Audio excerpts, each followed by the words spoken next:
Le Seigneur revient très bientôt. Amen.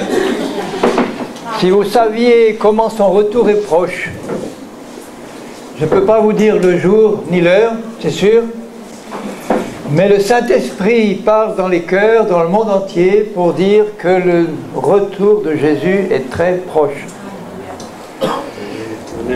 Et je connais plusieurs témoignages, ou même des amis proches,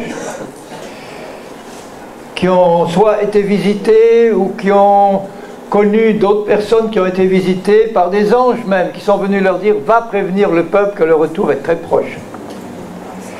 Je travaille avec un ami pasteur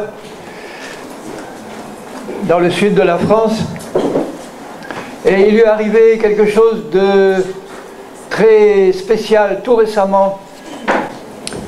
Il y a quelque temps, il a eu un cancer. Et il a cherché auprès des médecins un traitement. Avec les chimiothérapies, les traitements, vous savez ce que c'est aujourd'hui de traiter un cancer par les médecins. Ils vous font quelquefois subir des traitements très difficiles, notamment la chimiothérapie. Et pendant qu'il était en train de suivre un traitement chimiothérapique, le Seigneur lui a parlé directement à son oreille. Il a entendu la voix audible de Dieu comme vous entendez la mienne. Et le Seigneur lui a dit, tu arrêtes tout, je vais te guérir. Alors il a obéi. Il est allé trouver le docteur en disant, Dieu m'a dit d'arrêter. Le docteur lui a dit, bon, si tu veux mourir. Le Seigneur l'a guéri complètement. Quelques mois après, il a un deuxième cancer au cerveau. Il avait des douleurs dans la tête, il a fait des examens et on a découvert 2 tumeurs derrière les 2 yeux. Et là, il a dit, bon, je vais suivre le traitement que me demandent de suivre les docteurs. Non seulement la chimiothérapie, mais ouvrir le crâne et couper les 2 tumeurs qui étaient derrière les 2 yeux. Donc il a fait cette opération. Je ne sais pas si je l'aurais fait à sa place, mais enfin bon, il l'a fait. Et ils lui ont ouvert le crâne, ils ont enlevé les 2 tumeurs et ils ont fait une erreur dans l'opération. Ils ont coupé aussi un bout de cerveau qui ne devait pas être coupé. Et dans ce cerveau-là, cette partie-là contrôlait les urines, l'eau dans le corps, etc. Et il commençait à se vider complètement de toute l'eau de son corps. Et quand les médecins ont vu qu'ils avaient fait une erreur, ils ont dit on va vous donner un traitement pour essayer de corriger. Parce que sinon vous allez vous vider et vous allez mourir. Ils lui ont donné un traitement et en plus la chimiothérapie et tout le reste. Et en plein milieu du traitement, le Seigneur lui dit arrête tout, je vais te guérir. Il est allé trouver le docteur pour dire Dieu m'a dit d'arrêter, j'arrête. Le docteur lui a dit dans 15 jours vous êtes mort parce que vous allez vous vider. Et non seulement il ne s'est pas vidé, mais le Seigneur l'a guéri. Quelques mois après, un 3e cancer se déclare. Dans le bras cette fois, un cancer du muscle qui était un cancer foudroyant qui en quelques semaines devait gagner tout le corps. Il est allé se faire examiner, les docteurs ont constaté ça et lui ont dit il n'y a pas de traitement, il faut couper le bras.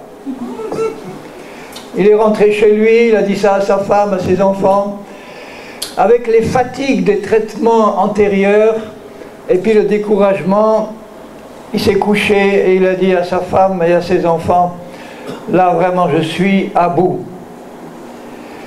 Et pendant qu'il était là couché, il a senti que son esprit commençait à sortir de son corps et revenait une fois. Son esprit est sorti de son corps une deuxième fois et revenu. Il a dit à sa famille, peut-être que cette fois c'est la fin, peut-être que la prochaine fois je vais vraiment sortir de mon corps pour de bon. Et il est sorti de son corps pour de bon. Il s'est retrouvé dans son esprit et il m'a dit, je suis monté au ciel, j'ai vu des murailles en or et une porte magnifique et je suis rentré, j'entendais des chants magnifiques et j'étais bien Et je suis rentré et la première chose que j'ai vue, c'était une grande table, immense table qui était prête, toute chargée de bons aliments. Il m'a même décrit les aliments qu'il a vus. Mais ce qui l'a frappé le plus, c'est qu'au bout de la table, il y avait le Seigneur Jésus qui était debout. Et qui lui a dit, regarde, la table est prête, tu vas redescendre, prévenir encore une fois le peuple que c'est pour très bientôt. Si les aliments sont prêts, là, il ne faut pas qu'ils aient le temps de refroidir. Et il est redescendu immédiatement, il s'est réveillé, enfin il s'est retrouvé dans son lit. Et à ce moment-là, il m'a dit, j'ai vu une main transparente qui descendait sur mon bras, qui se pose sur mon coude. Et Dieu lui a dit à ce moment-là, ça n'ira pas plus loin. Le cancer qui était là, c'était déjà 22 cm de largeur, a commencé à réduire alors qu'il aurait dû s'étendre. Il est allé se faire examiner plusieurs fois à l'hôpital et à chaque fois les médecins ne comprenaient rien parce que ce cancer qui aurait dû se développer de manière foudroyante, il s'était réduit et la dernière fois que je l'ai vu, il y a quelques semaines, il ne restait plus que 3 ou 4 cm. Donc non seulement Dieu est puissant pour guérir, mais il a voulu prévenir une fois de plus son peuple que son retour était très proche et que tout était prêt maintenant. Et si le retour du Seigneur est très proche et qu'on ne sait pas ni le jour ni l'heure, la leçon, c'est que nous devons être prêts à partir à tout moment. Est-ce que nous sommes prêts à partir à tout moment? Si la trompette sonne là, Paul a dit que à la dernière trompette, c'est pas la dernière trompette de l'Apocalypse, puisque Paul, quand il a écrit ce passage-là, c'était vers l'année 50 après Jésus-Christ, et l'Apocalypse a été écrite à la fin du 1er siècle par Jean. Donc Paul ne connaissait pas l'Apocalypse, il ne connaissait pas les 7 trompettes de l'Apocalypse.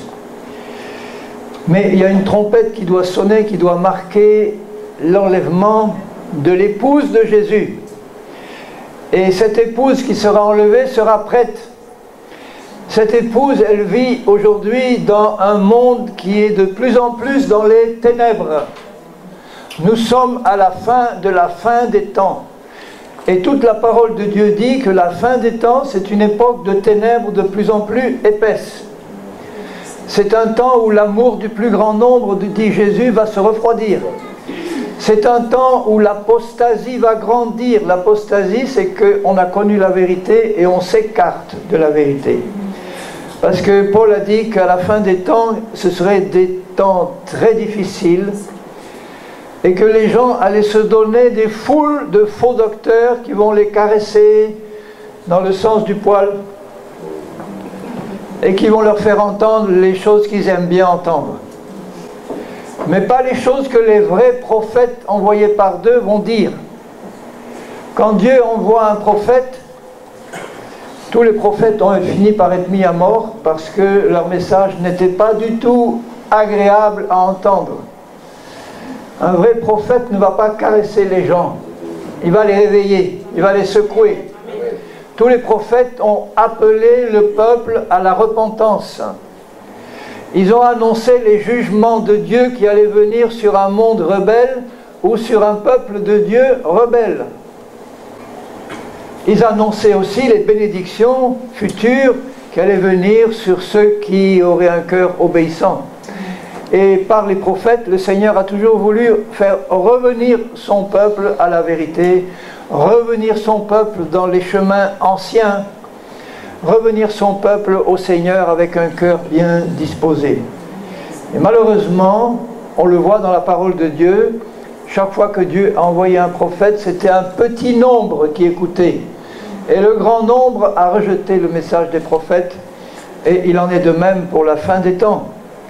Il y a un des prophètes que Jésus a déclaré être le plus grand de tous les prophètes de l'ancienne alliance. C'était Jean-Baptiste. Pourtant, Jean-Baptiste n'a fait aucun miracle.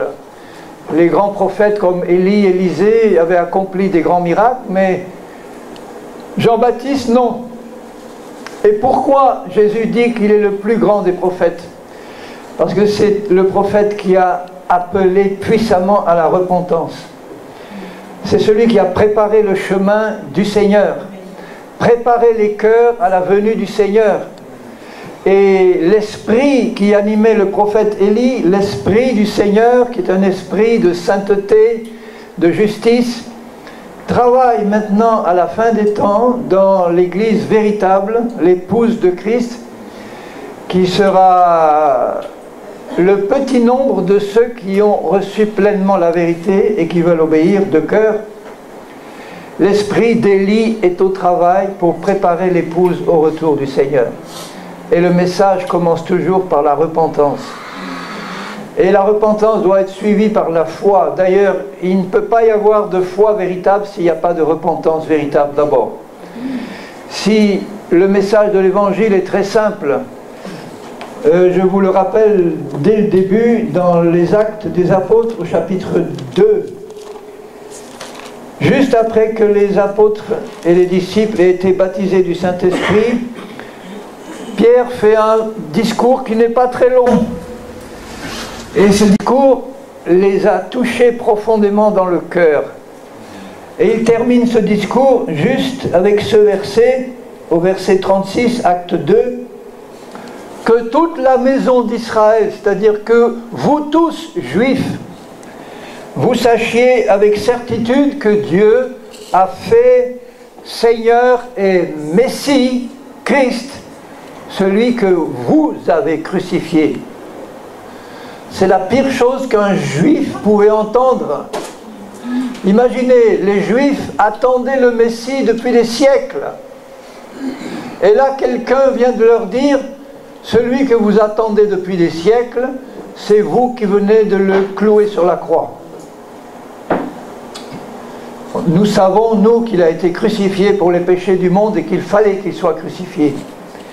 Mais les instruments de sa crucifixion, c'était le propre peuple de Jésus, du Seigneur, enfin une partie du moins, qui était là et qui criait « Crucifie, crucifie », alors que même le gouverneur romain voulait le relâcher. Et les chefs là du peuple, les Sadducéens, les pharisiens, les jaloux, ceux qui ne pouvaient pas faire tout ce que Jésus faisait, ce Jésus qui n'était même pas passé par leurs écoles bibliques, qui n'avaient aucune formation traditionnelle dans leurs écoles, au pied de Gamaliel ou d'autres grands sages d'Israël. Ce Jésus-là qui sortait d'un village, petit village de Galilée. Il y en a même qui disaient, parmi les disciples de Jésus au départ, mais de la Galilée peut-il sortir quelque chose de bon? Sache qu'aucun prophète n'est venu de Galilée. Il se trompait parce qu'il y en a un qui est venu de Galilée, c'est Jonas. Mais en tout cas, ce n'était pas une région considérée comme la plus sainte d'Israël. Et voilà que de cette région méprisée-là arrive un inconnu qui n'était pas passé par leurs écoles et qui fait des miracles, des guérisons, et tout le monde le suit. Et ils étaient tellement jaloux qu'ils ont prétendu qu'il chassait les démons par l'esprit de Belzébuth. Et à la fin, ils ont fini par le faire crucifier et à rejeter celui que Dieu avait envoyé. Mais Dieu soit béni, c'était le plan du Père qui s'accomplissait ainsi. Il fallait que son Fils soit crucifié pour le péché du peuple, pour notre péché à tous, pour que nous puissions recevoir son salut parfait. L'épouse de Jésus est en train de se préparer et l'épouse de Jésus sera prête. Mais dans le cœur de l'épouse de Jésus, il y a ce désir ardent de se préparer. C'est-à-dire d'être dans l'état où Dieu veut qu'elle soit pour qu'il puisse la prendre. Regardez ce que Paul dit dans l'Épître aux Éphésiens, au chapitre 5 et au verset 22. Il dit « Femmes, soyez soumises à vos maris. » Ce n'est pas la femme qui doit commander, c'est le mari. Excusez-moi, mais enfin je rappelle le passage. Amen. Amen.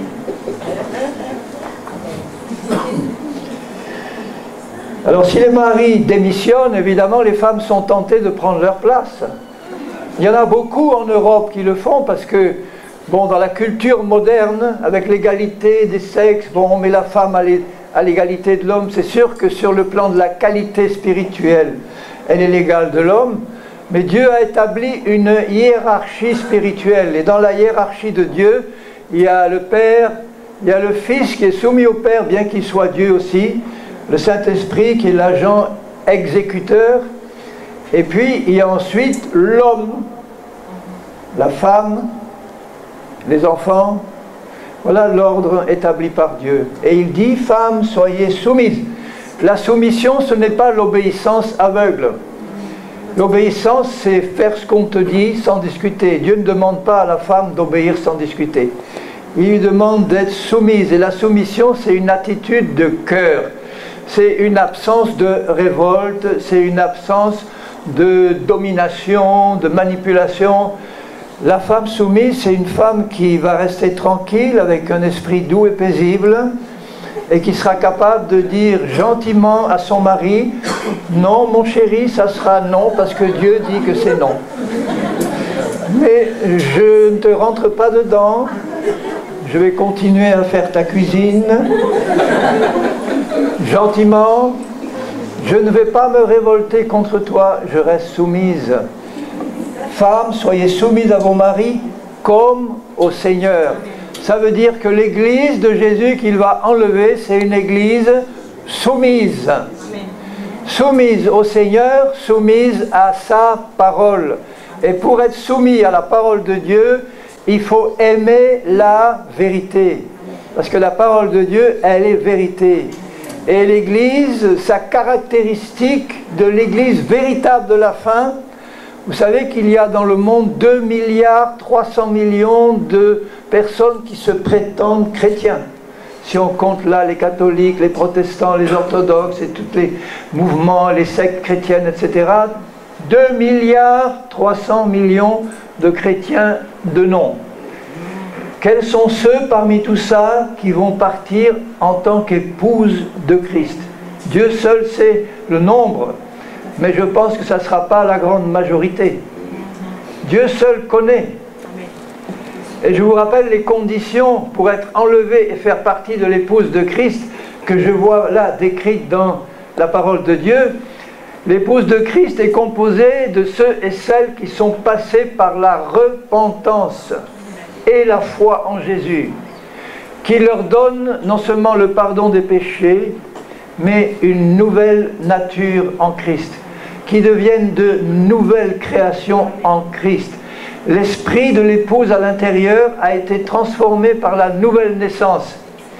Ses pensées, son intelligence, ses raisonnements doivent être renouvelés, mais son esprit à l'intérieur est né de nouveau. Il est recréé à neuf à l'image de Jésus. Il est saint, il est pur, il est parfait. Il faut que cette perfection et cette sainteté passent ensuite dans notre vie pratique, dans notre âme, c'est-à-dire dans nos raisonnements, dans nos sentiments, dans notre volonté, que cette sainteté passe dans nos corps aussi, qui doivent être offerts à Dieu pour être des instruments de sa justice, pour qu'ils soient aussi guéris des impuretés, des maladies et des infirmités. Est-ce que vous savez que pour Dieu, une maladie c'est une impureté? Quand un lépreux était guéri, après avoir été guéri, il devait aller offrir un sacrifice pour être purifié de l'impureté de la maladie, alors qu'il était déjà guéri. Pourquoi c'est une impureté pour Dieu? Je ne dis pas ça pour culpabiliser les malades, hein, parce que Dieu veut nous guérir. On va prier tout à l'heure pour les malades. Simplement pour nous dire que dans la pensée de Dieu, la maladie c'est une conséquence du péché depuis Adam. Ce n'est pas forcément la conséquence du péché du malade, c'est la conséquence du péché depuis Adam et Ève. On a reçu dès notre conception un corps où il y a des germes de maladie, où il y a peut-être même des démons qui commencent à travailler pour les détruire, ces corps-là. Et ça vient de la chute au départ. La maladie, c'est une œuvre de Satan, comme le péché, comme toutes les choses que nous voyons comme résultat du péché. La maladie, l'infirmité, la mort prématurée, toutes ces choses-là ne sont pas dans la pensée de Dieu. Et Jésus est venu pour détruire les œuvres du diable. Il est écrit dans les Actes des Apôtres, acte... Bon, je n'avais plus le verset, mais là, le verset, je le connais par cœur. Vous savez, acte 5, 38, je crois. Dit que vous savez, acte 8, 38. Acte 10, 38. Vous savez comment Dieu a oint de Saint-Esprit et de force Jésus de Nazareth. Il était oint de Saint-Esprit. Pourquoi? Qui allait de lieu en lieu, faisant du bien et guérissant tous ceux qui étaient sous l'empire du diable. Ça nous montre que toute maladie est un empire du diable que Jésus est venu détruire par son ministère et son sacrifice. De même qu'il est venu détruire la puissance du péché par sa mort et sa résurrection, il est venu détruire toutes les œuvres du diable. Et dans la vie de son épouse, c'est ce qu'il veut faire passer en priorité, la repentance pour que les péchés, la désobéissance, la rébellion soient ôtés, et puis la bénédiction, la guérison, la délivrance. Ça ne veut pas dire qu'il ne va enlever que des chrétiens guéris, hein. C'est pas ça que je veux dire. C'est que dans la pensée de Dieu, il veut bénir le monde entier. Il veut que tous les hommes soient sauvés et parviennent à la connaissance de la vérité.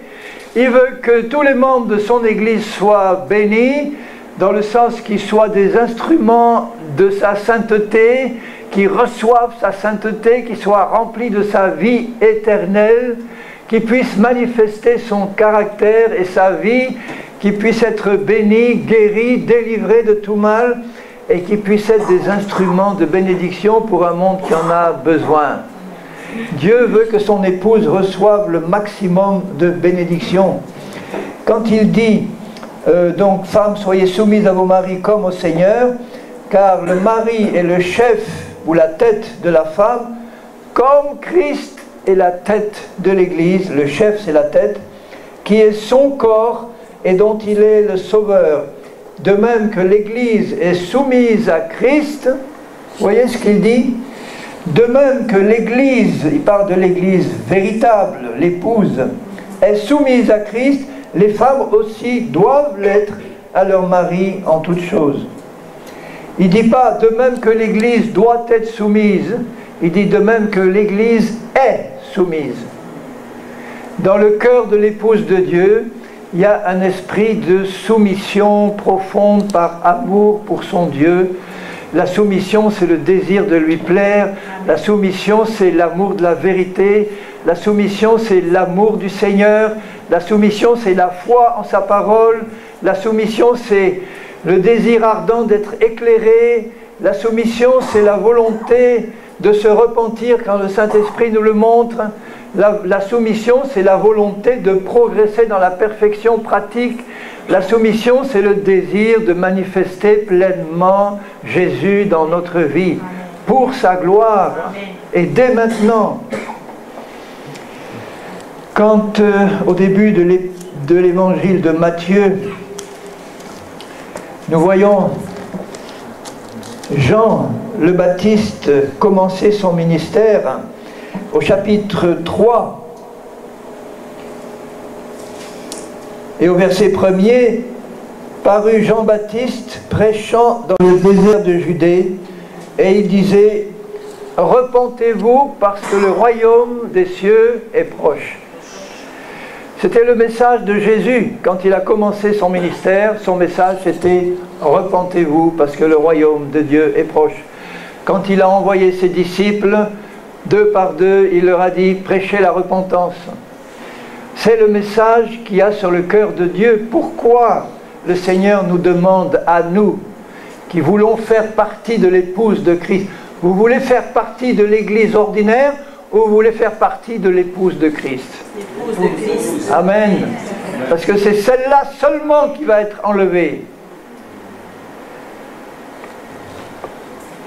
L'épouse de Christ, C'est celle donc qui est née de nouveau par la repentance et la foi en Jésus-Christ, en Dieu et en Jésus-Christ. C'est celle qui a un cœur de disciple. Jésus a dit, allez, faites de toutes les nations des disciples, les baptisant au nom du Père, du Fils et du Saint-Esprit, et apprenez-leur à obéir à tout ce que je vous ai commandé. Apprenez-leur à obéir. Parce que ce n'est pas évident au départ, dans la vie de quelqu'un qui était un rebelle et qui vient au Seigneur et qui se repent, d'apprendre à obéir. Pour ça, il faut que son cœur soit changé.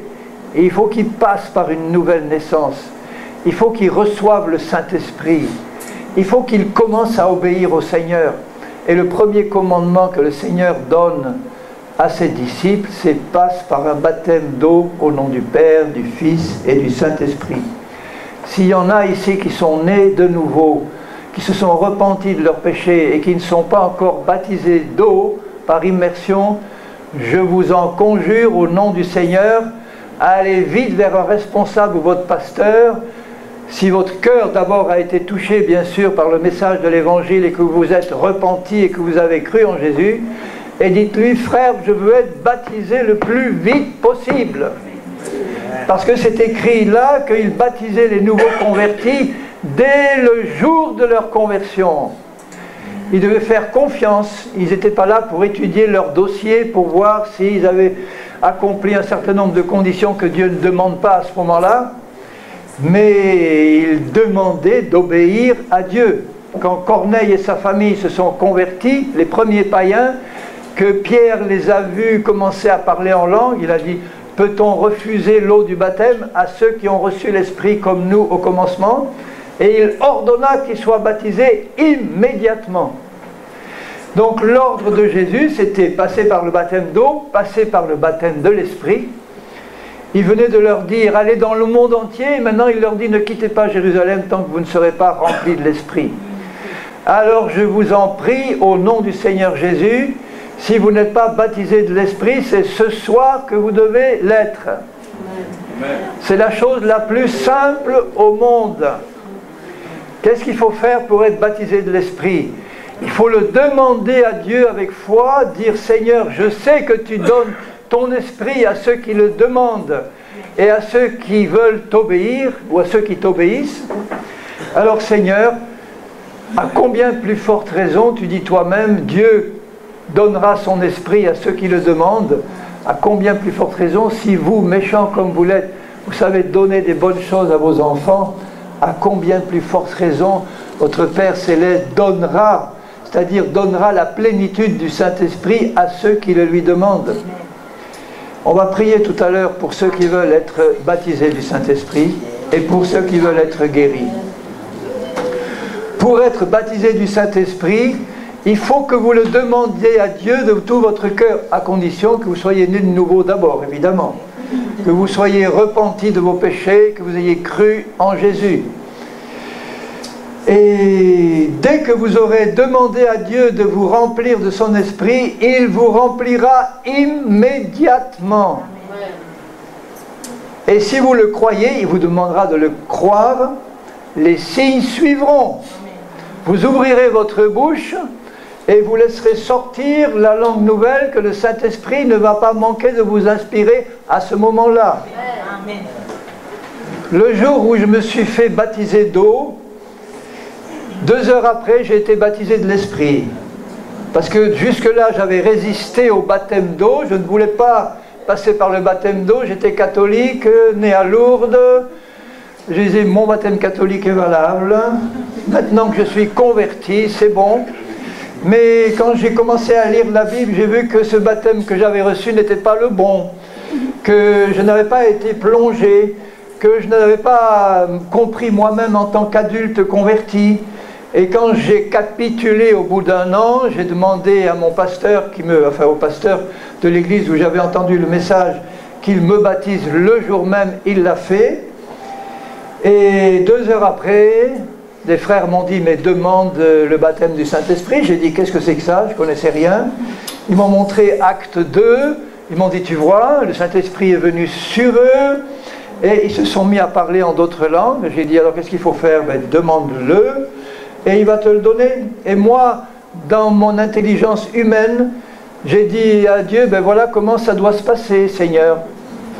Moi, je vais être là, tranquille, je vais attendre que tu me remplisses et que tu me pousses à parler.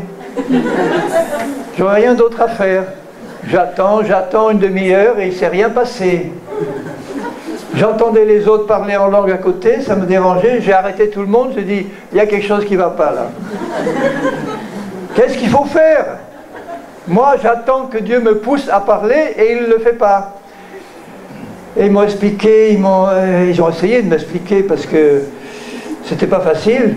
J'avais ma conception, mon idée à moi, et donc on dit, bon, on recommence, on va voir maintenant. Alors j'étais là, j'ai dit, Seigneur, j'attends.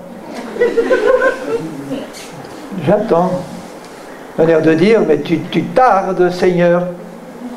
Et le Seigneur a eu compassion de mon incrédulité. Il m'a fait ressentir spirituellement comme un gros ballon rempli d'huile qui posait doucement sur ma tête. Vous savez, ces ballons gonflables là, au lieu d'être rempli d'air, il était rempli d'huile, il pesait doucement sur ma tête. À un moment donné, le ballon a éclaté et j'ai ressenti l'huile couler sur moi, une huile spirituelle, rentrer en moi. Et du coup, j'ai dit, ben, Seigneur, maintenant c'est le moment que tu me fais parler en langue, maintenant. Fais-moi parler en langue.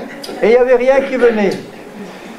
À un moment donné, le Seigneur m'a dit, dans mon cœur, il m'a dit, mais ouvre ta bouche et dis ce que je vais t'inspirer maintenant. Je ne savais pas ce qu'il allait m'inspirer. J'ai ouvert la bouche. Il y a un mot qui m'est venu à la tête, je me le rappelle encore, putsch. Et j'ai osé dire putsch. Je me suis senti complètement ridicule. J'étais professeur de psychologie à l'université. Je me suis dit, si mes étudiants me voyaient là, ils penseraient vraiment que c'est moi qui suis devenu fou. Après, il y a putsch. On sait ce que ça veut dire, un putsch, c'est un coup d'État. En russe, putsch, ça veut dire le chemin. Dans d'autres langues, en tahitien, putsch, ça veut dire peut-être quelque chose, je ne sais pas. Mais ça a un sens dans beaucoup de langues. Alors, j'ai osé dire ça. Et après, comme je commençais à réfléchir en me disant, qu'est-ce que ça veut dire, et pourquoi putsch, et en réfléchissant, j'étais plus dans la foi, et l'inspiration s'est arrêtée. J'ai dit, Seigneur, eh bien maintenant, j'ai compris ce que tu veux faire. Maintenant, je vais ouvrir la bouche et je vais laisser sortir tout ce qui me vient à l'esprit en croyant que c'est toi qui l'inspire et pas moi qui le fabrique. Il y a un autre mot qui est venu et un deuxième.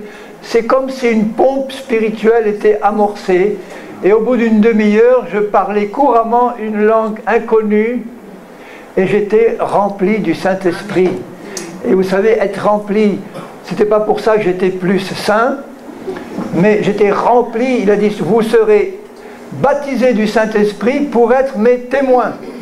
J'étais converti depuis 1 an, et pendant 1 an, je n'avais parlé de Jésus à personne. J'étais à l'université, je lisais ma Bible, c'est tout. Mais dès que j'ai été rempli, ce dimanche-là, le lundi, je suis allé trouver mon directeur à l'université, en privé, je lui ai dit, Jacques, est-ce que je peux utiliser ma salle de psychologie pour annoncer l'évangile? Et il a reculé un moment, il a dit oui.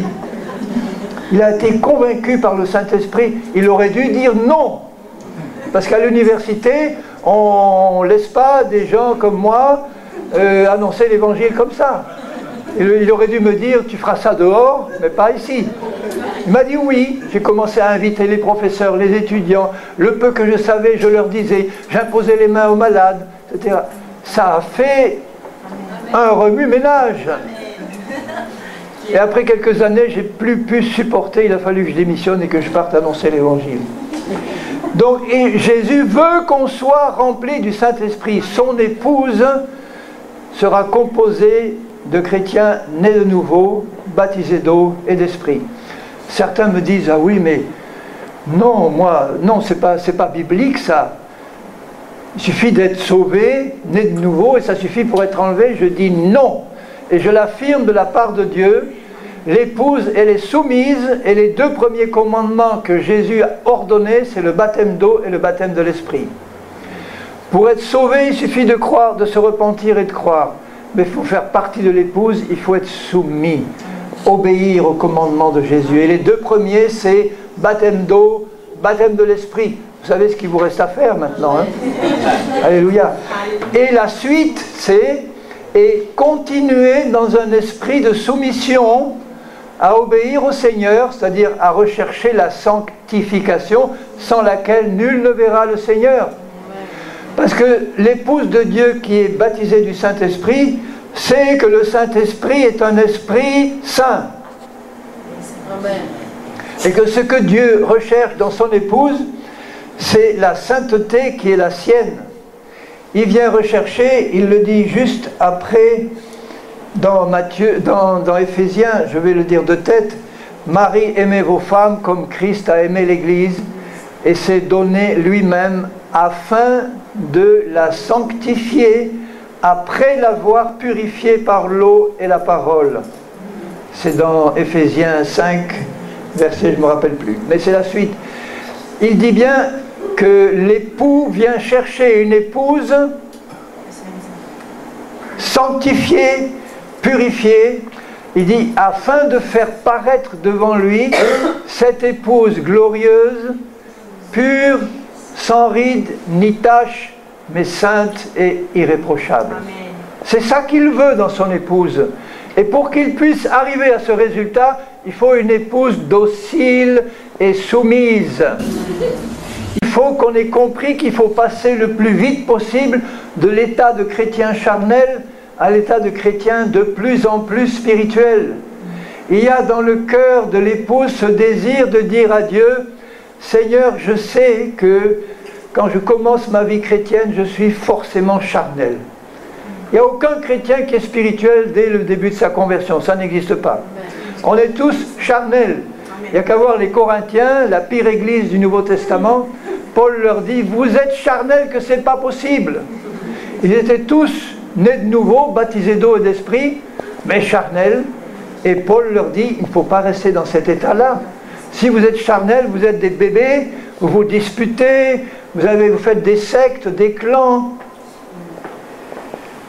Il faut être débarrassé de tous ces aspects charnels. La chair, elle veut garder sa domination.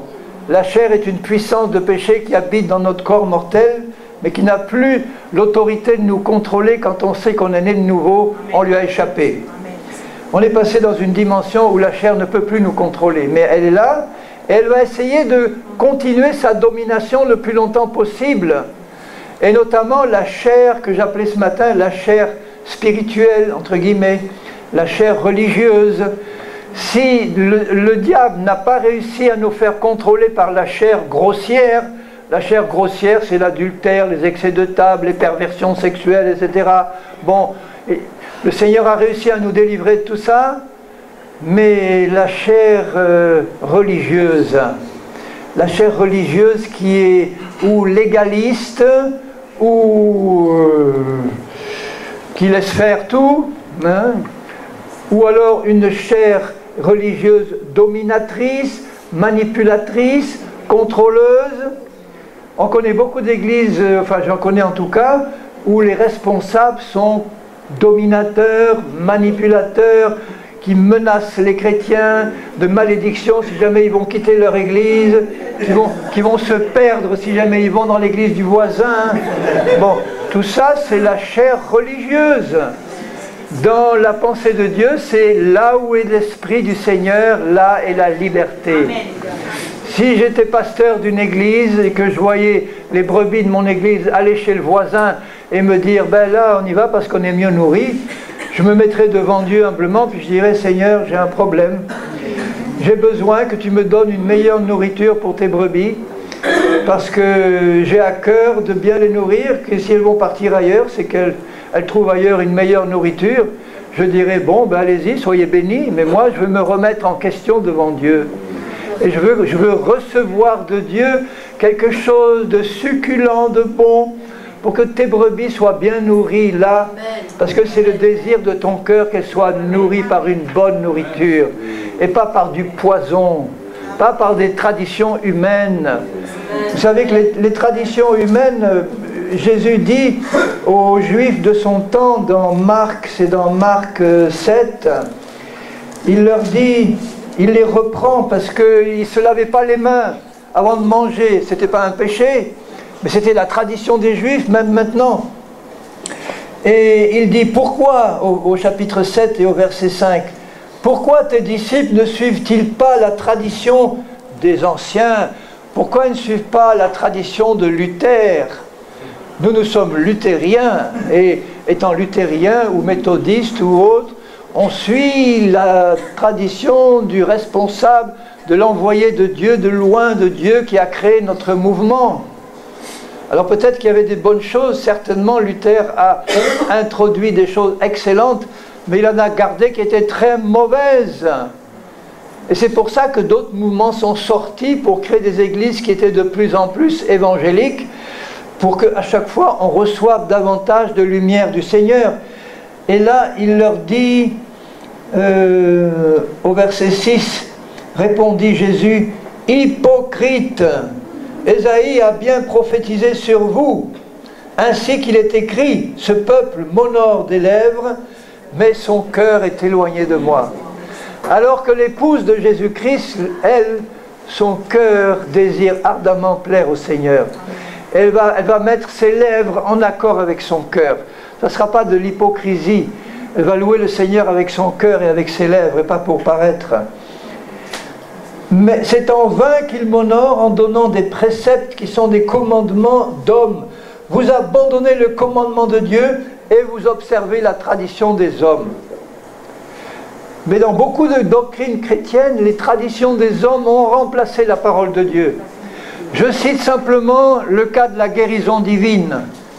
Vous savez que Jésus s'est chargé sur la croix non seulement de nos péchés, de nos iniquités, mais de nos maladies et de nos infirmités. Alors aujourd'hui, il y a trois traditions, enfin il y a trois enseignements en général qui sont donnés à propos de la guérison. Le premier enseignement dans certaines églises consiste à dire que aujourd'hui Dieu ne guérit plus. Aujourd'hui, les guérisons c'était pour il y a 2000 ans, pour lancer l'église, lancer le mouvement, mais maintenant nous avons progressé.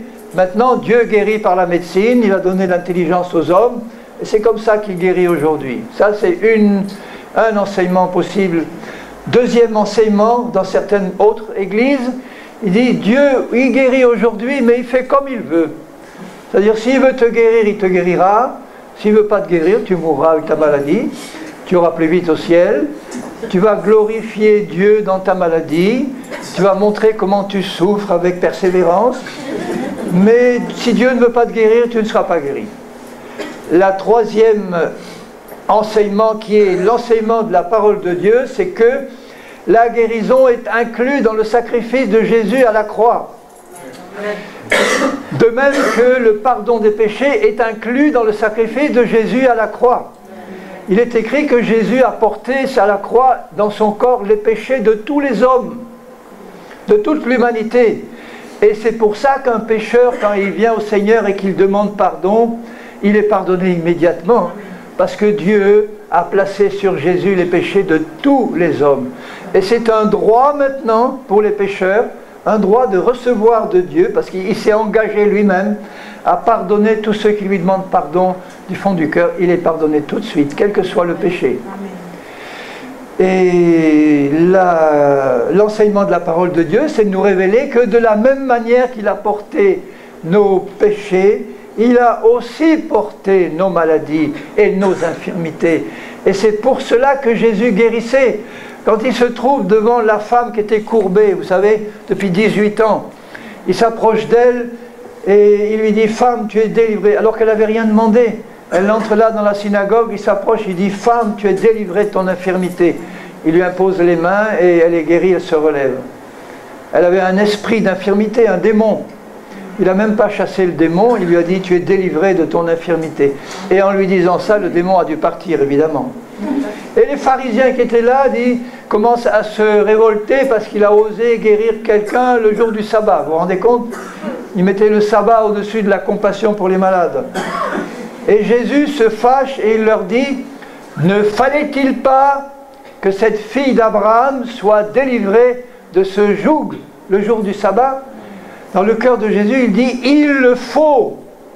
Il voit un malade ou un infirme, dans son cœur, il dit, il faut que celui-là soit guéri.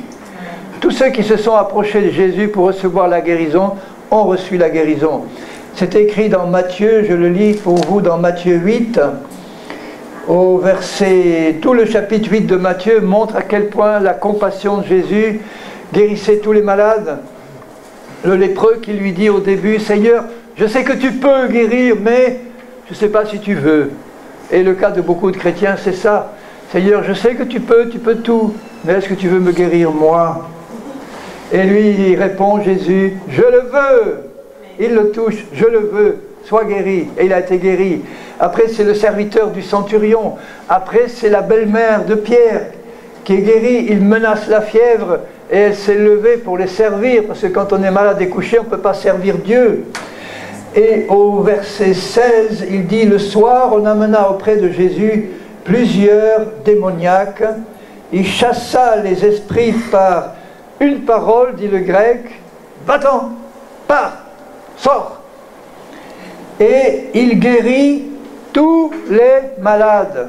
C'est toujours écrit comme ça. Il guérit tous les malades. Alors je sais, Seigneur Jésus, que tu es là au milieu de nous. Amen. Je suis en train simplement de répéter la parole que tu nous as donnée dans ta bonté. Je sais que tu n'as pas changé, que tu es toujours le même, que tu veux toujours sauver, que tu veux toujours délivrer, baptiser de ton esprit et guérir exactement comme tu le faisais il y a 2000 ans. Et pourquoi tu l'as fait il y a 2000 ans, Seigneur? Parce que c'est écrit dans ta parole bénie. Il guérit tous les malades afin que s'accomplisse ce qui avait été annoncé par Ésaïe le prophète. Il a pris nos infirmités, il s'est chargé de nos maladies. Le prophète avait annoncé ça 600 ans avant. Et là, Jésus est en train d'accomplir, ça s'est accompli à la croix, mais il a fait bénéficier à l'avance, de même qu'il a pardonné à l'avance les pécheurs, parce qu'il allait prendre leurs péchés à la croix, il leur a fait bénéficier d'un crédit, de bonté, de miséricorde, parce qu'il savait qu'il allait accomplir les conditions de son Père. Il fallait qu'il guérisse tous les malades parce qu'il a pris nos infirmités, il s'est chargé de nos maladies. Il nous demande donc de croire, et l'épouse de Jésus, comme elle a un cœur soumis, elle prend par la foi la grâce que Dieu lui donne de comprendre sa parole et de croire du cœur à la parole de Jésus. Elle est soumise. L'épouse de Jésus, elle a cette réaction devant la parole de Dieu. Seigneur, c'est écrit, je comprends ce qui est écrit, c'est bon pour moi, ça me suffit. C'est écrit, ça me suffit.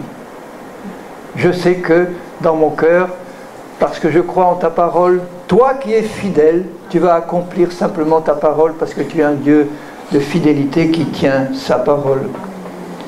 Donc là, nous sommes là ce soir pour nous rappeler ces vérités.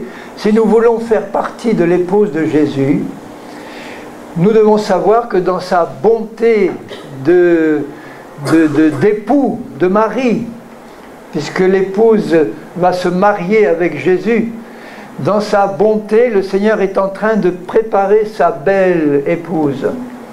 Il est en train de la purifier, de la sanctifier, de lui donner cette belle robe blanche et ces beaux bijoux des dons de l'esprit, ces choses qui va orner son épouse parce qu'il veut qu'elle soit belle, magnifique pour sa gloire à lui. Il est en train de la préparer maintenant, elle va être prête pour le jour de l'enlèvement. Je suis sûr qu'elle est déjà prête. Elle finit de se préparer. Le peu de temps qui nous reste nous est donné pour finir de nous préparer. Et quand le nombre sera complet, le nombre de ceux que Dieu connaît d'avance et qui font partie de son épouse, quand le nombre sera complet, c'est-à-dire au moment où le Père dira au Fils, c'est le jour, c'est l'heure maintenant, tu peux y aller chercher ta bien-aimée, elle est prête.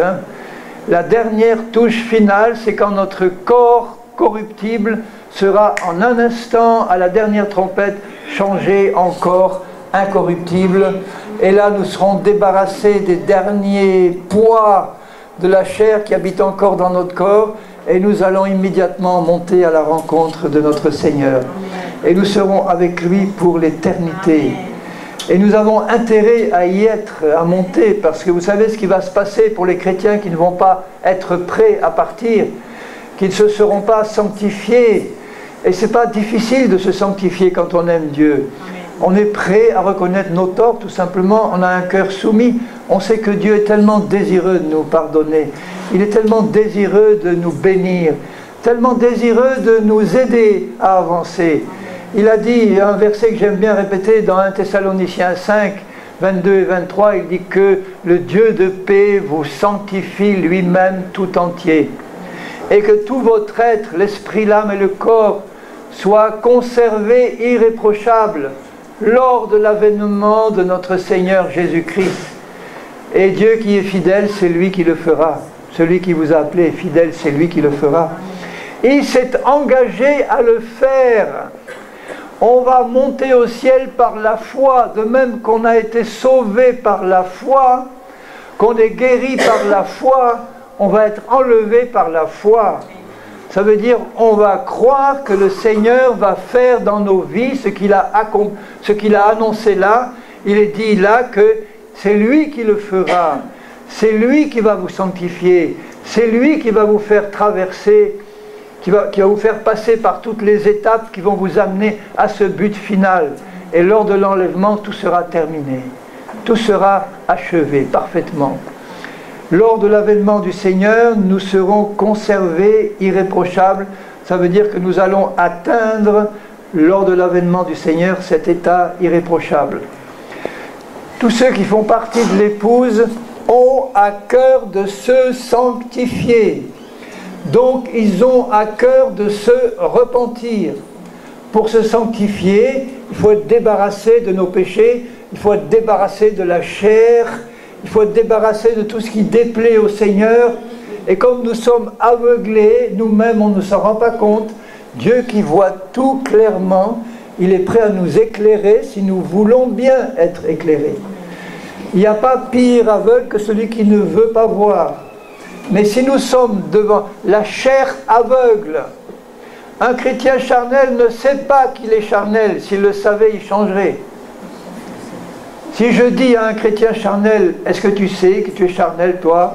Il va me répondre tout de suite, tu t'es vu, toi? Il ne va pas dire, mais oui, je veux le savoir, explique-moi, montre-moi. Si tu vois quelque chose de charnel, montre-le-moi. Je suis prêt à me mettre en question devant Dieu. Alors je suis prêt, on doit être prêt à recevoir les avis des uns et des autres. Je préfère qu'un chrétien charnel me dise une vérité, mais sur un ton qui n'est pas agréable, mais au moins il dit la vérité, que quelqu'un qui veut me caresser gentiment parce qu'il ne veut pas me dire la vérité.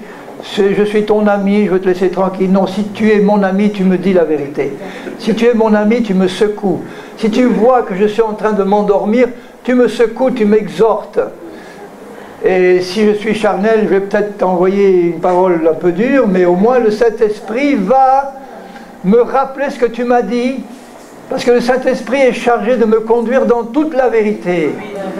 Et nous sommes, même si nous sommes charnels, on doit avoir au fond de notre cœur cet amour de la vérité qui nous pousse à nous remettre en question. Je me mets devant Dieu, je dis, Seigneur, je prétends absolument pas être parvenu à la perfection, bien que je sache que tu m'as donné un esprit nouveau qui est pur et parfait. Mais je veux aussi que mes yeux soient ouverts à la situation où je me trouve maintenant sur la terre, dans mon âme, dans mon corps, dans mes raisonnements, dans mes habitudes. Toi, tu vois, Seigneur, où j'en suis. Et la prière de mon cœur, c'est, Seigneur, montre-moi si je suis charnel. Montre-moi si je suis sur la bonne voie, Seigneur. Montre-moi s'il y a des choses en moi qui te déplaisent. Et je vais dire à mes frères et à mes sœurs, soyez bons avec moi, montrez-moi si quelque chose ne va pas dans ma vie. Je veux connaître la vérité. Dites-le moi, j'ai pas peur de l'entendre. Après, je me mettrai devant Dieu pour voir si c'est vrai, parce que tu peux aussi me dire quelque chose qui n'est pas vrai. Hein. Tu peux me dire quelque chose que tu crois être vrai pour moi, mais c'est pas vrai du tout. Mais ça fait rien. Dis-moi quand même tout ce que tu as sur le cœur. Et après, je me mettrai devant Dieu, et sa lumière va confirmer. Il va me dire, oui, le frère là, il avait raison. Oui, cette manière de parler là, c'était pas bien. Oui, là, tu as jugé selon l'apparence, hein, alors que l'esprit juge selon le cœur. Oui, là, c'est ça, il faut que tu changes. Là, oui, il y a ce désir de progresser dans le cœur de l'épouse de Jésus. Et c'est ce désir qui permet au Saint-Esprit de nous faire avancer beaucoup plus vite et d'être prêts de plus en plus rapidement à la venue du Seigneur. Alors ce soir, les appels que je vais faire, ils sont simples. Le premier appel que je vais faire, et celui-là je vais l'adresser à nous tous et à moi en premier. Seigneur, donne-nous un esprit de repentance profond, c'est-à-dire simplement ton esprit qui nous pousse à la repentance, qui nous pousse à la conviction de péché, de justice et de jugement. Il n'est pas réservé que pour les païens qui ont besoin de se repentir. Le Saint-Esprit nous est donné pour que nous, chrétiens, nous puissions nous repentir en permanence de tout ce qui ne va pas dans nos vies. Qu'on n'essaye pas de nous cacher devant Dieu. On peut essayer de se cacher devant les hommes ou devant les frères et sœurs, c'est de l'hypocrisie. Mais on ne peut pas se cacher devant Dieu. Alors on va demander simplement à Dieu, mais chacun pour notre part, parce que je suis certain que nous tous ici, moi le premier, on a encore besoin de se repentir de quelque chose devant Dieu. Sinon on serait déjà parvenu à la perfection. Et on n'est pas parvenu à la perfection. Même Paul disait, je ne peux pas dire que j'y suis encore parvenu, mais je cours vers le but, les yeux fixés sur Jésus. Je ne regarde plus en arrière. Je regarde en avant et je cours les yeux fixés sur Jésus. Alors Seigneur, je crois vraiment que l'appel de ton esprit pour ton épouse, c'est de se mettre en question. Qu'on soit pasteur, qu'on soit simple brebis, qu'on soit ancien, qu'on soit pas, qu'on soit jeune converti ou vieux converti. Seigneur, nous nous mettons devant toi pour que tu fasses la lumière. Montre-moi, Seigneur, moi-même si je suis sur une bonne voie. Montre-moi partout où j'ai besoin de me repentir, c'est-à-dire de regretter ce que j'ai fait. D'être devant toi sous l'action de ton esprit, Seigneur, montre-moi. Et je sais que si tu veux me montrer, c'est pas pour me condamner, c'est pas pour me juger, c'est pour m'éclairer, c'est pour me permettre d'avancer. Seigneur, si tu veux faire un réveil dans ce pays, ce que je crois, ce que j'ai annoncé dans une réunion précédente, tu veux faire dans ce pays de Polynésie un réveil. Ce réveil va passer par une repentance profonde. Il faut que les pasteurs s'entendent. Il faut que les chrétiens s'entendent. Il faut abandonner l'esprit de clocher. Il faut abandonner la chair religieuse. Il faut abandonner le péché tout court. Il faut abandonner le concubinage. Il faut abandonner ces choses qui déplaisent au Seigneur. Il faut abandonner non pas parce qu'on est sous un joug et parce qu'on est sous un commandement qui pèse sur nous, mais simplement parce qu'on désire du fond de notre cœur plaire à notre Dieu, qui nous montre, qui nous a rendus capables d'obéir, que sa vraie grâce consiste à être conduit dans la piété. La grâce de Dieu nous apprend à vivre selon la piété. La grâce de Dieu, c'est pas de nous dire « c'est bon, tu es dans le péché, tu es sous la grâce de Dieu ». Non, la vraie grâce de Dieu nous enseigne à vivre selon la piété et la sainteté. Elle nous apprend comment marcher par l'esprit et plus par la chair. Elle nous montre que notre Dieu est toujours avec nous pour nous faire du bien, nous éclairer, nous conduire dans sa volonté. Et là, nous restons simplement devant toi, Seigneur, et je laisse le Saint-Esprit nous sonder. Montre-nous, Seigneur. Montre à chacun de quoi il doit se repentir maintenant.